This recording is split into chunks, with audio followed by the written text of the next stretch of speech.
आता सरांनी सांगितलं तसं सातत्यानं ही परिस्थिती बदलत असतेच असते आणि विशेषतः मागच्या साधारण 6 ते 8 महिन्यांमध्ये जो एक इम्पॅक्ट ज्याला आपण प्रभाव म्हणू, तो प्रभाव एका वेगळ्या पद्धतीने आपल्यासमोर आलेला आहे. आणि मग अशा वेळेस जेव्हा आपण राष्ट्रीय सेवा योजनेच्या अंतर्गत स्वतःचा एक युवक म्हणून आपण विचार करतो आणि विशेषतः आता जसं मॅडमनी अगदी योग्य सांगितलं, की विवेकानंद स्वामींनी जो आपल्याविषयी एक आशावाद, एक विश्वास व्यक्त केला, तो फार महत्वाचा आहे.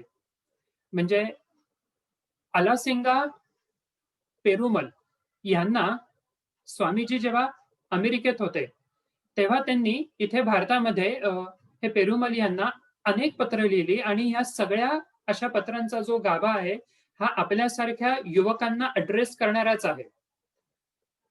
त्यापैकी एका पत्रात स्वामीजी विशेषतः असं म्हणतात, की लव्ह, सिन्सिअरिटी एंड पेशन्स म्हणजे प्रेम, म्हणजे प्रामाणिकता आणि धैर्य असणं, संयम असणं, ह्या 3 गोष्टी जर का भारताच्या युवकांमध्ये असतील, त्या त्यांनी जोपासल्या, त्याविषयीचा एक प्रकारे आपण ज्याला सराव म्हणू, अभ्यास म्हणू, तो जर ठेवला, आचरणात आणण्याचा प्रयत्न केला, तर पुढची किमान 500 वर्ष ही केवळ आणि केवळ भारतीय अशा युवकांची असतील. त्या पत्रामध्ये स्वामीजी आणखीन पुढे असंही म्हणतात, की ते स्वतःच्या अशा जीवनाला शेवटपर्यंत कायम संघर्ष हे नाव देत आलेले होते. म्हणजे जेव्हा त्यांना सगळ्या जगाने स्वीकारलं, तरी ते असंच म्हणत होते, की अजूनही माझा जीवनाविषयीचा संघर्ष हा एक प्रकारे हा चालू आहे. आणि जेव्हा ज्याला आपण आपल्या भाषेमध्ये डार्कनेस फेज ऑफ लाईफ असं म्हणू, त्या अवस्थेला सुद्धा स्वामीजींनी संघर्ष हेच नाव दिलेलं आहे. म्हणजे एकीकडे स्वामीजी असं म्हणतात, की जीवनामध्ये संघर्ष हा असतो आणि तो असतो, ही वास्तविकता आपण स्वीकारायला हवी. पण अगदी मार्मिकपणे आता मॅडमनी जसं आपल्याला सांगितलं, की अनेकदा आपल्याला असं असतं, की आपण आपला कम्फर्ट झोन किंवा सोय आधी बघतो, की इतकं झालं ना मग पुरे. युवकांची बदलती मानसिकतामध्ये अनेकदा अ, अगदी बेसिक अप्रोच एक स्टुडंटचा असतो, की "अच्छा सर पासिंग के मार्क्स कितने हैं? उतना तो बता दीजिए." म्हणजे आपल्याला 70-80 प्लस काही मार्क्स असतात किंवा असावे, असा प्रश्न पटकन पडतो का? अर्थात पडत असेल तर खूप चांगलं आणि कौतुकाची गोष्ट आहे. पण मग आपल्याला अगदी आपण असं मिनिमम लेव्हलवरती का बरं विचार करतो? आणि अर्थात सगळेच असाच विचार करतात असंही नाही. नेमकं थोडक्यात काय आहे युवकांबद्दल आणि ही परिस्थिती कशी-कशी बदलत जाते आणि या बदलत्या परिस्थितीमध्ये एक युवक म्हणून ज्याला ट्रान्झिशन फेज ऑफ लाईफ असं आपण इंग्लिशमध्ये म्हणू. तर त्या दृष्टीनं आज ह्या 4 मुद्द्यांवरती अगदी थोडक्यात एक डिस्कस करण्याचा किंवा आपल्यासमोर मांडण्याचा हा प्रयत्न इथे करणार आहे. सध्याची आपली युवकांची स्थिती काय आहे आणि वास्तविकता काय आहे? The present state and even the reality. जेमतेम 1 वर्षांपूर्वी भारतातल्या 1,00,000पेक्षा जास्त युवकांचं सर्वेक्षण हे झालेलं आहे. इंटरनेटवरती युथ पोल कॅम्पेन नावाने जर तुम्ही सर्च केलं, तर ह्या सगळ्या सर्व्हेचे डिटेल्स आपल्याला मिळतील. आपण त्याविषयी बघणार आहोत. काही ट्रू स्टोरीज अशाही बघू आणि मग थोडक्यात आपण काय घेऊ शकतो? युवकांची मानसिकता ही एक प्रकारे ज्याला आपण सोडा वॉटर सारखं म्हणू, की तो फेस खूप छान दिसतो आणि खूप काही-काही आहे असं आपल्याला वाटतं. पण एकदा ते बूस्ट, ते झाकण, तो फेस गेला, की अगदी थोडंसं काहीतरी उरतं त्याच्यामध्ये. पण ह्याच युवकांकडे, आपल्याकडे एक वॉटर बॉटल सारखं म्हणजे ज्याला आपल्या मराठीमध्ये आपण पाण्याला जीवन म्हणतो. सहजता हा पाण्याचा गुणधर्म आहे. हिंदीमध्ये असं म्हणतात, की "पानी तेरा रंग कैसा, हा तो जिसमें मिलाए वैसा." मग नेमकं काय आहे आणि कसं? युवकांचं सगळ्यात पहिल्यांदा जर आपण पॉझिटिव्ह अप्रोच, एक पॉझिटिव्हिटी किंवा सकारात्मकतेनं जर आपण बघण्याचा प्रयत्न केला, तर प्रचंड टॅलेंट आहे आपल्याकडे. खूप चांगल्या-चांगल्या, सोप्या-सोप्या, सहजतेनं युक्त्या आपल्याला सुचतात. Tremendous talent we do have. Even skills like multitasking skill it is there. एकाच वेळेस 2, 3, 4, 5 गोष्टी आपण सहजतेनं करू शकतो. ड्रायव्हिंग करताना अ, एक म्हणजे एकीकडे हेडफोनवरती बोलणं असेल किंवा अन्य काही गोष्टी अर्थात हे हे चुकीचंही आहे. पण अनेकदा कामाच्या बाबतीत सुद्धा आपण असं मल्टीटास्किंग पद्धतीनं किंवा स्किल्स हे आपल्याकडे असतात. एखादी गोष्ट इंटरनेटवरती शोधायची कशी? हे नॉलेज आणि सोर्सेस ऑफ इन्फॉर्मेशन हे सगळं आपल्या युवकांमध्ये आहे. काहीतरी जाणून घ्यायचंय, काहीतरी आपल्याला शिकायचंय. एक डिग्री झाल्यानंतर अजून एक डिग्री किंवा हा कोर्स करत असताना आणखीन पार्ट टाईम कोर्स काय करता येईल किंवा एकीकडे कोर्स, एकीकडे तसा पार्ट टाईम जॉब. काहीतरी आपण शिकावं, काहीतरी आपण जाणून घ्यावं, अजून काहीतरी असावं. ही एक प्रकारे शिक्षणाविषयीची किंवा कुठल्याही फील्डमधल्या ज्ञानाविषयीची असणारी आपल्याला ती ओढ, ती तहान आपल्यामध्ये आहे, उत्सुकता असते. आपण स्मार्ट आहोत, इनोव्हेटिव्ह आहोत, कल्पक आहोत आणि इव्हन क्रिएटिव्ह सुद्धा आहोत. अर्थात हा स्टार मार्किंग असा पॉइंट आहे कारण ह्या 3 गोष्टी SIC म्हणजे सिम जसं असतं तसं ते सिक असं एक अब्रिव्हिएशन आपण करू शकतो. ह्या हा smartness, innovativeness and the creative thinking how do we use it matters a lot. If we are able to use all these things in a more appropriate way and even in a more means directional way, then the sky is the limit for us as a youth. But at the same time, some or the other way, if we fail to achieve all these things inappropriately, चुकीच्या पद्धतीनं जर आपली creativity, इनोव्हेटिव्हनेस किंवा smartness आपण ज्याला म्हणू, तो जर का योग्य त्या प्रमाणात वापरला नाही गेला किंवा असून सुद्धा जर त्याचा उपयोग होत नसेल, तर मात्र आपण आपल्याच पायावरती धोंडा आपटल्यासारखं आहे. असं का बरं म्हणतोय मी? कारण sadistic reality of our youth is म्हणजे थोडंसं आपण सायकॉलॉजीच्या अँगलनी एक जर का बघायला गेलं किंवा मानसिकता आणि वास्तविकता दोन्ही एकत्रितपणे तरुणांमध्येच आत्महत्या आणि नैराश्य किंवा मानसिक अन्य जे काही आजार आहे किंवा विकार आहेत, त्यांचं प्रमाण हे दिवसेंदिवस वाढतंय. दर 40 सेकंदाला एक तरी आत्महत्या ही जगामध्ये होत असते आणि त्यातल्या त्यात दुर्दैवानं आपला देश हा पुढे आहे. म्हणजे तरुण आपल्याकडे आहेत, पण त्यांचं युटिलायझेशन आणि त्या एनर्जीचं अप्रोप्रिएट हे चॅनलायझेशन मात्र तितकंसं होत नाही. वेगवेगळ्या प्रकारची व्यसनं आहेत.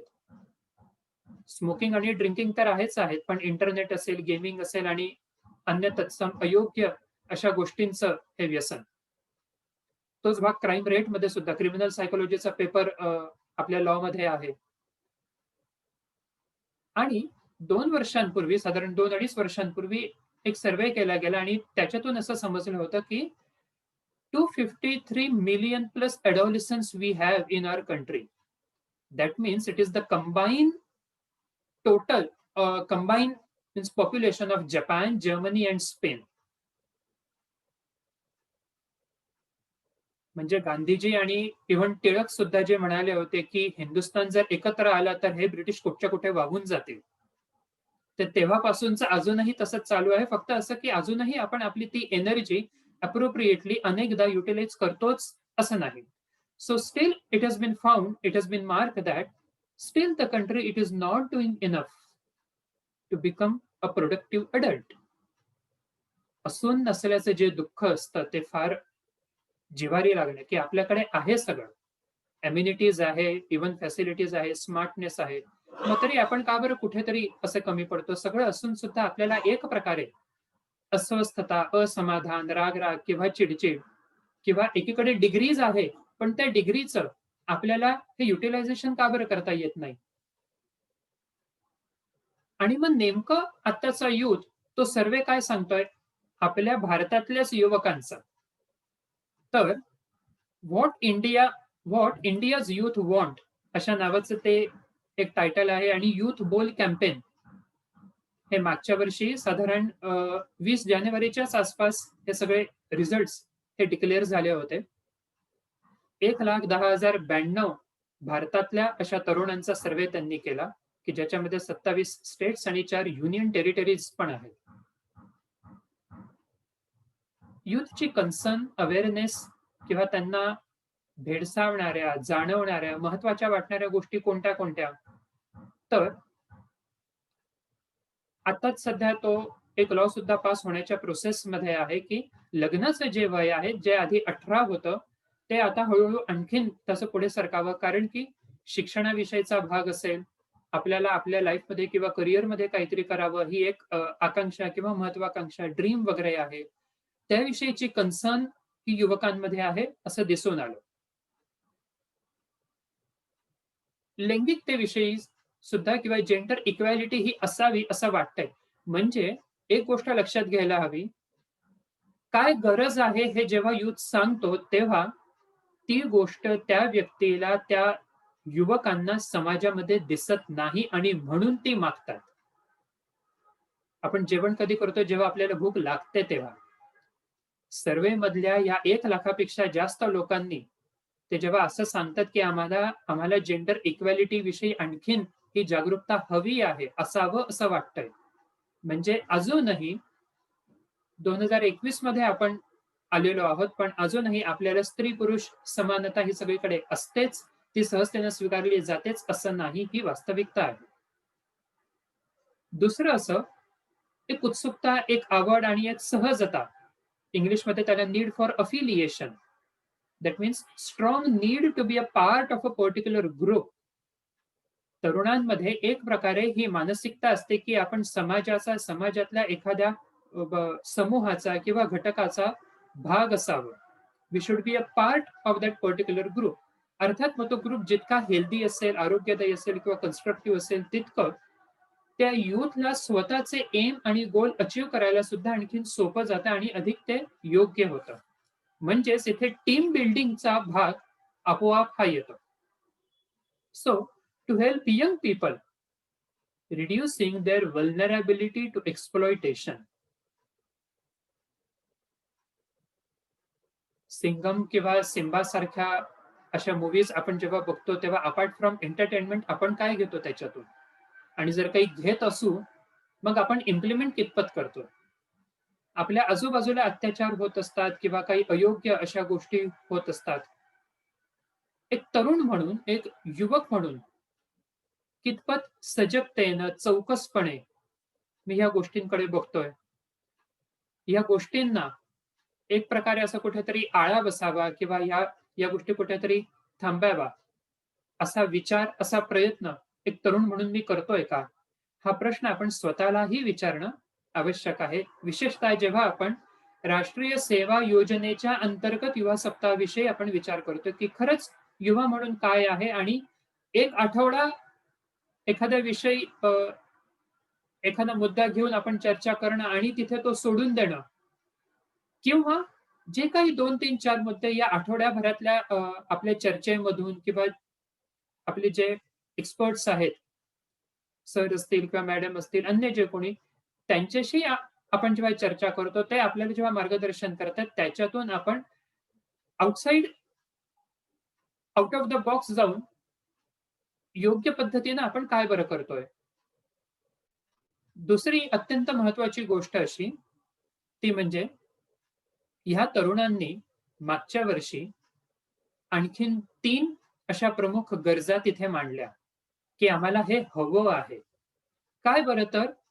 आरोग्याविषयीची जागरूकता आणि आरोग्याविषयीचं ज्याला आपण महत्त्व म्हणू किंवा माहिती म्हणू.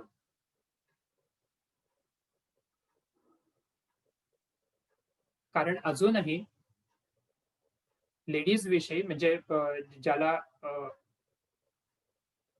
आपण पॅड म्हणू, इव्हन मेन्स्ट्रुअल सायकल म्हणजे काय आहे? त्या वेळेमध्ये त्या 3-4 दिवसांमध्ये स्वतःची काळजी, स्वतःचं आरोग्य हे कसं जपावं? अनेक आपल्या बहिणींना किंवा माता-भगिनींना ही माहिती नसते किंवा त्यांना ते सहजतेनं ती कन्सर्न व्यक्त करता येतेच असं नाही. हे तरुण सांगतायत आपल्याला.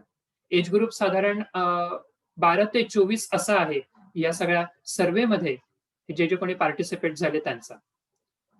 दुसरं असं की आय-टी फील्डमध्ये काम करतो किंवा 4, 5, 6 अमाउंटवाली ही सॅलरी आहे, सगळं आहे, पण तरीही समाधान मात्र नाही. हे भारतातले यूथ मोकळेपणानं सांगतायत की आम्हाला ही गोष्ट हवी आहे. Mental health related information and services की काउन्सिलिंग म्हणजे काय? मग काउन्सिलिंग करणं म्हणजे आपण वेडे आहोत असं होतं का? किंवा मानसोपचार म्हणजे फक्त आणि फक्त जे वेडे आहेत किंवा जे वेडे झालेले आहेत, हे त्यांच्यासाठीच आहे, की स्वतःचं मानसिक आरोग्य आणखीन चांगलं व्हावं, to to develop and to enhance my own self. त्याच्यासाठी सुद्धा मानसिक आरोग्यातल्या काही गोष्टी या कशा महत्त्वाच्या ठरू शकतात, ही गरज ही तरुणांनी व्यक्त केली. आणि तिसरं अत्यंत महत्त्वाचं म्हणजे आपण शहरात आहोत किंवा आपल्याकडे या बऱ्याचशा अशा सोयी-सुविधा आहेत. मग ते म्हणजे Google Meet असेल, फोन असेल किंवा लिंक आणि अन्य सायबर कॅफे वगैरे. पण अजूनही भारतातला फार मोठा टक्का असा आहे, की त्यांना माहितीचे ते सोर्सेस आणि ती एक्सेसिबिलिटी म्हणजे की कुठे नेमकं काय मिळतं? अनेकांकडे अजूनही फोन नाहीये किंवा लॅपटॉप नाहीये किंवा कॉम्प्युटर नाहीये. मग शिकणार तरी नेमकं कसं? शिकण्याची इच्छा आहे हा एक भाग झाला. पण ती इच्छा पुरवली जाईल अशा पद्धतीचं एन्व्हायर्नमेंट, एटमॉस्फिअर हे आहे का? अनेक ठिकाणी ते नाहीये. मग जर आपल्याकडे आहे, आपल्यातलं निदान काही प्रमाणात काही आपण शेअरिंग हे करू शकतो का? आपण हे सहजतेनं WhatsAppला स्टेटस ठेवतो, शेअरिंग इज केअरिंग. मग नेमकं काय शेअर करावं आणि नेमकी काळजी कशी घ्यायची? आपल्यासारखेच जे अन्य तरुण आहेत, जे अन्य यूथ आहेत, त्यांची नेमकी काळजी घेणं म्हणजे काय? हा विचार या सगळ्या एकूण सप्ताहाच्या दृष्टिकोनातून आणि अ, आपण जेव्हा राष्ट्रीय युवक दिन सुद्धा विचारात घेतो, 12 जानेवारी स्वामीजींची जयंती म्हणून. तर तेव्हा आपण आत्ता काय करतोय? आणि हे खरंच होऊ शकतं का? असं कोणी केलं आहे का? आपल्या आजूबाजूला कोणी आहे का तसं? किंवा खरंच जर इतकं काही केलं, तर त्याचे रिझल्ट्स काय असतात किंवा कॉन्सिक्वेन्सेस नेमके काय? काही थोडक्यात ट्रू स्टोरीज जर एक बघण्याचा प्रयत्न केला तर 26/11चा जो ब अत्यंत अयोग्य आणि असा दुर्दैवी तो अतिरेकी हल्ला हा मुंबईतल्या ताज हॉटेलमध्ये झाला. वय वर्ष 21 ची ही मुलगी मल्लिका जगत, हॉटेल मॅनेजमेंट झालेलं या मुलीचं आणि ताज हॉटेलच्या तिथल्या बँक्वेटमध्ये ही मुलगी तिथे इन्चार्ज म्हणून होती तेव्हा संध्याकाळी, रात्री.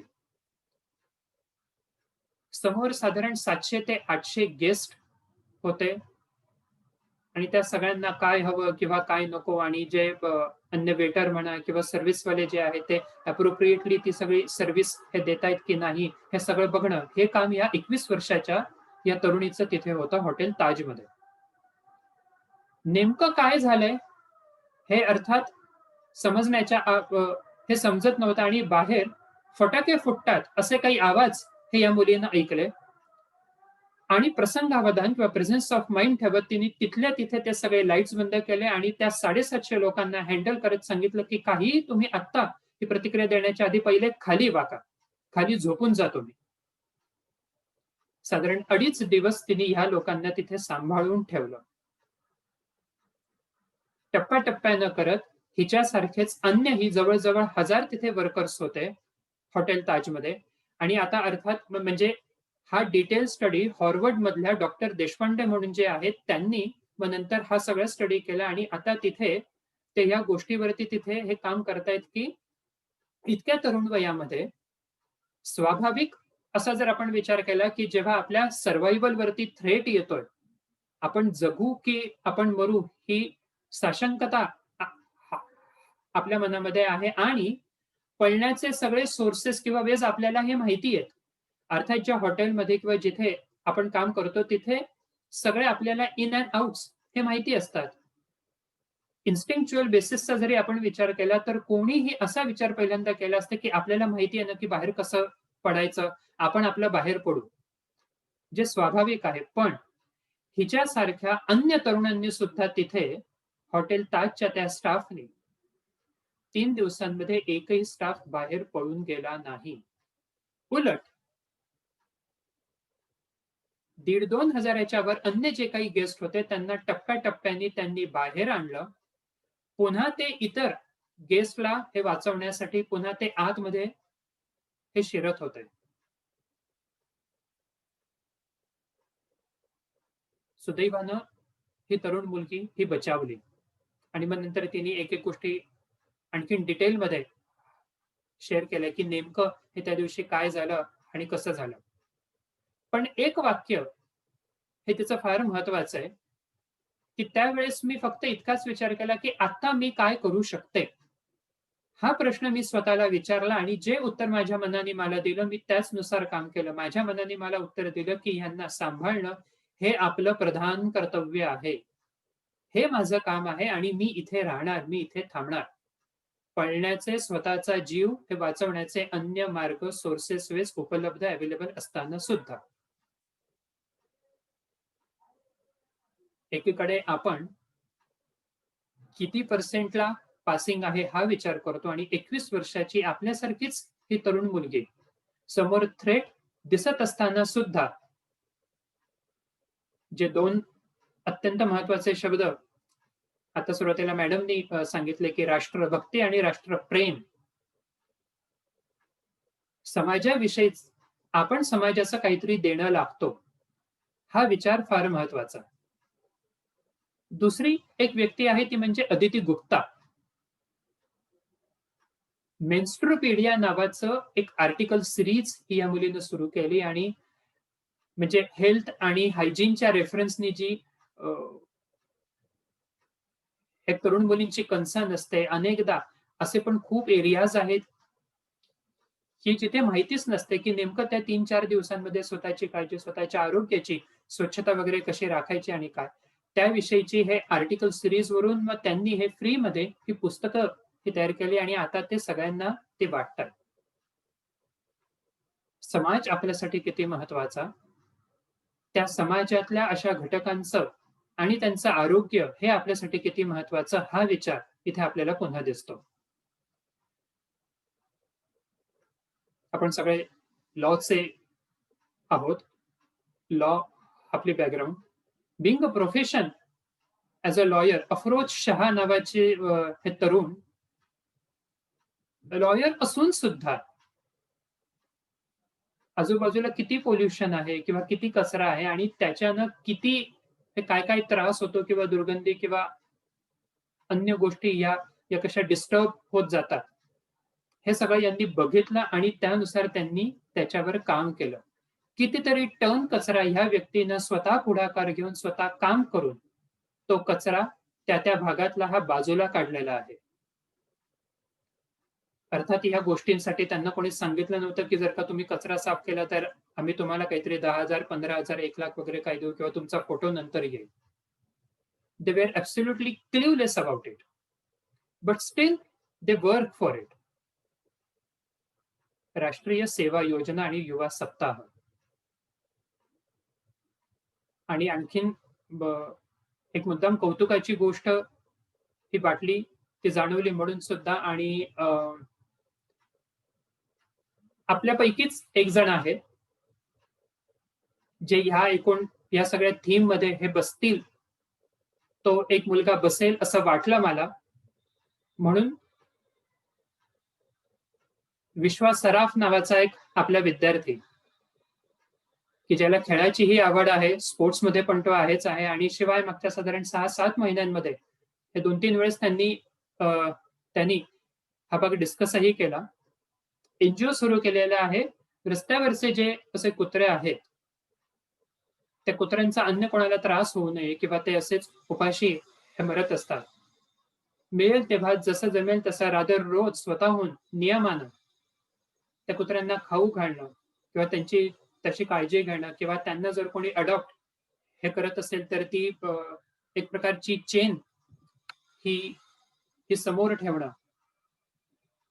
की जेणेकरून योग्य ती व्यक्ती ती त्या कुत्र्यांना मग तसं अडॉप्ट हे करू शकेल. समाजाचं आपण काहीतरी देणं लागतो. म्हणजे गीतेमध्ये सुद्धा हा भाग एक रेफरन्स असा आहे, की समाज आपल्यासाठी आहे असा विचार न करता आपण समाजासाठी आहोत, आपण समाजाचे आहोत. मग आपण समाजासाठी काय बरं करू शकतो? निदान सुरुवात म्हणून किंवा प्रयत्न म्हणून. आणि अशा पद्धतीने जर आपण विचार, अशा पद्धतीने जर आपण काही अ, असे प्रयत्न हे करू शकलो, आपल्या लेव्हलवरती अर्थात. आणि ते करत असताना बदलत्या अशा मानसिकतेला सामोरं जाताना आपण स्वतःतली सुद्धा ही मानसिकता ही तपासून बघणं फार महत्वाचं आहे. युवक म्हणून जेव्हा आपण विचार करतो तेव्हा वयाच्या साधारण 20, 25, 30 या टप्प्यावरती मी माझ्या जीवनाला, मी माझ्या लाईफला, आयुष्याला काही एक विशिष्ट असा पर्पज, रिझन हे काही देऊ शकतोय का? की ह्या कारणासाठी मला जगायचं आहे. आई-वडिलांसाठी असेल किंवा माझ्या कुटुंबासाठी किंवा हे शिक्षण ही ही एक फील्ड मला आवडली. मग लॉ असेल किंवा सायकॉलॉजी असेल, अन्य कुठले, की त्या फील्डमध्ये मला करियर करायचंय. असं जर का एक एक कारण, एक उद्देश, एक गोल जर आपल्या आयुष्यात असेल, मग ते अचीव्ह करताना जरी काही अप्स एंड डाउन्स आले, तरी ते आपण बेअर करू शकतो. आपण ते फेस करू शकतो किंवा टॉलरेट हे आपण करू शकतो. आणि म्हणून एक युवक म्हणून कार्यमग्न असणं, ऍक्टिव्ह असणं अत्यंत महत्वाचं आहे. तरच आपण आजूबाजूच्या परिस्थितीला सहजतेनं आणि अधिक योग्य अशा पद्धतीनं हे सामोरं जाऊ शकतो. आधी सुरुवातीला जसं म्हटलं तसं आपल्याकडे नॉलेज भरपूर आहे, खूप चांगली गोष्ट आहे. पण त्याच सोबत जे आपण शिकतोय, निदान काही प्रमाणात किंवा प्रामाणिकपणे अ, असे प्रयत्न करून जे शिकतोय ते आपण आपल्या परीनं आचरणात आणू शकतोय का? Because knowledge is knowing and wisdom is doing. Means whatever we know, how far we are able to implement it in our day to day life, it is also most important. And to achieve our aim and goal, dependability and independenceness, we have to decide how far we have to depend on others, but at the same time, we have to work for others. And this is one of the most challenge and skill, the talent, even the question mark, which we have to do and which we have to face. So म्हणून अगदी थोडक्यात जर आतापर्यंत आपण जे जे काही discuss केलं, त्या सगळ्याचा अगदी शॉर्ट रिकॅप जर एक घ्यायचा झाला तर खरंच आत्ताचं आपलं लाईफ खूप स्ट्रेसफुल आहे. I do agree with you. खूप चॅलेंजेस आहे, स्ट्रेस आहे, अन्य टेन्शन्स पण आहेत आपल्याला, की आता लॉकडाऊन नंतर काय, एम्प्लॉयमेंटचा प्रश्न असेल. पण हे सगळं करत असताना whether we have to work on blaming others or situation or whether we have to focus on the problem mode, this is also most important. कारण आपल्याला इतरांना ब्लेम करणं खूप सोपं जातं, की त्यांच्यामुळे असं झालं, ते असे होते आणि म्हणून तसं झालं. पण जर का ही मानसिकता आपण योग्य पद्धतीनं बदलली आणि इतरांना ब्लेम करण्यापेक्षा मी स्वतःमध्ये काय चांगले बदल करू शकतो, हा विचार जर आपण ठेवला, तर जरी परिस्थिती बदलत असती, तरीही त्याच्यामध्ये आपण आपली ही मानसिकता स्थिर नक्की ठेवू शकतो किंवा निदान तसा प्रयत्न आपण आपल्या परीनं नक्की प्रामाणिकपणे हा करू शकतो. मी पुन्हा एकदा आपल्या महाविद्यालयाचं आणि एन-सी-सीचं, एन-एस-एसचं सॉरी, एक नक्की कौतुक करतो. कारण हा हा एक भाग म्हणजे आपल्यासाठी म्हणून हे अशा सगळे हे प्रोग्राम्स ऑर्गनाइज करणं आणि आपण आपल्या तरुणांना काय देऊ शकतो, आपल्या तरुणांमध्ये काय आहे जे आपण आणखीन अशा चांगल्या पद्धतीने स्टिम्युलेट, मोटिवेट करू शकतो, हा विचार ठेवून हे कौरानी सरांनी आणि आदरणीय डॉक्टर वैद्य मॅडमनी ही संधी मला दिली. मी पुन्हा एकदा त्यांच्याविषयी कृतज्ञता व्यक्त करतो आणि तुम्हा सगळ्यांचे आभार मानतो. धन्यवाद.